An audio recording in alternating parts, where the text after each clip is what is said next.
Avant la fête de la Pâque, sachant que l'heure était venue pour lui de passer de ce monde à son Père, Jésus, ayant aimé les siens qui étaient dans le monde, les aima jusqu'au bout.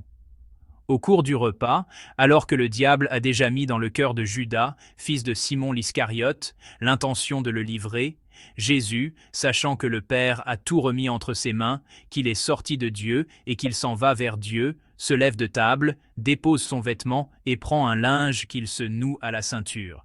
Puis il verse de l'eau dans un bassin. Alors il se mit à laver les pieds des disciples et à les essuyer avec le linge qu'il avait à la ceinture. Il arrive donc à Simon-Pierre, qui lui dit « C'est toi, Seigneur, qui me laves les pieds ?» Jésus lui répondit « Ce que je veux faire, tu ne le sais pas maintenant, plus tard tu comprendras. » Pierre lui dit « Tu ne me laveras pas les pieds, non, jamais. » Jésus lui répondit « Si je ne te lave pas, tu n'auras pas de part avec moi. » Simon-Pierre lui dit « Alors, Seigneur, pas seulement les pieds, mais aussi les mains et la tête. » Jésus lui dit « Quand on vient de prendre un bain, on n'a pas besoin de se laver, sinon les pieds, on est pur tout entier.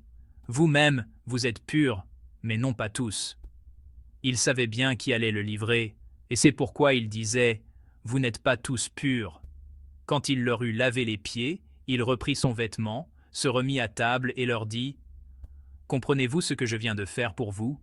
Vous m'appelez Maître et Seigneur, et vous avez raison, car vraiment je le suis. Si donc moi, le Seigneur et le Maître, je vous ai lavé les pieds, vous aussi, vous devez vous laver les pieds les uns aux autres. C'est un exemple que je vous ai donné afin que vous fassiez, vous aussi, comme j'ai fait pour vous.